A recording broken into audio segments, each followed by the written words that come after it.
with going through a divorce, I think it got, the storm felt so big that I'm like, I'm gonna get destroyed by this.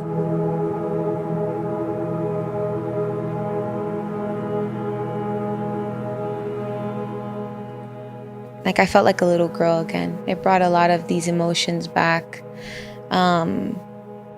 I always say when I talk about my story that my parents divorced when I was very young, and my dad kind of had his journey. He was addicted to drugs and just kind of in a rough place. And I always say, I feel like that's where the seed of insecurity was planted. The brokenness that I faced as a little girl, dealing with sexual abuse for many years, and the effects that had on me, now as an adult. But there was so much brokenness there. And then I get into a marriage without healing, without counseling, without kind of facing these issues and expecting, because I love Jesus, that in my marriage is, I try to do things right, that it's just going to go away. It brought a lot of these emotions back, and just put a light on kind of these holes that I felt that I had inside. So going through that process, number one, just in general as a woman, was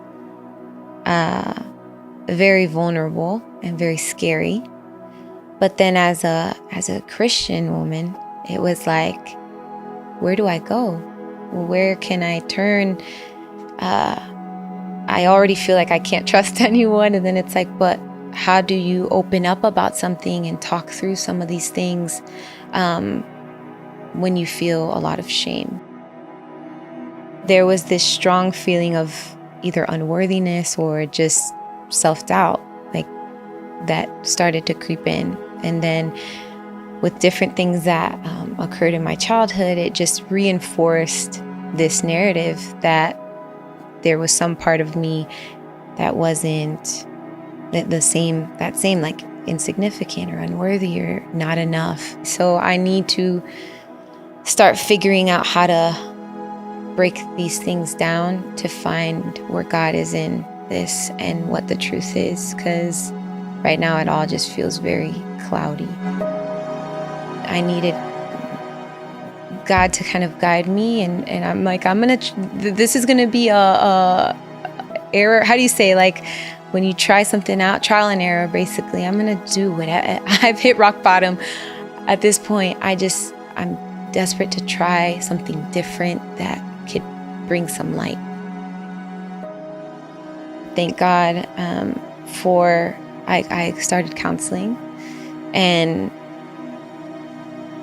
I had this narrative in my mind that counseling was a waste of money, or why would you talk to someone so that they can tell you what you want to hear. Even with my marriage, it was that, the storyline. My husband's parents were pastors, and it was like all he saw was counseling within the church community of people coming in and just issues, problems, things that were wrong. And he's like, there's nothing wrong to that extent. We don't need counseling, So there was already a negative kind of vibe when it came to doing counseling. But he did just that, because through my counselor, she was also a pastor, but just so wise and had not an open mind, but just was able to see things so clearly and protect me, but also get me ready for the different stages of divorce, different stages of grief. And that was life-changing for me, because I think I was able to find my voice again through that process. I think we live in a very fallen world, and things happen that are out of our understanding. But I do know that he uses it all. He uses it all. Like, there's not one tear that goes, there's not one broken moment prayer, whatever you think of in your most broken moments, that goes unseen by him, and he uses it all in some way for the good.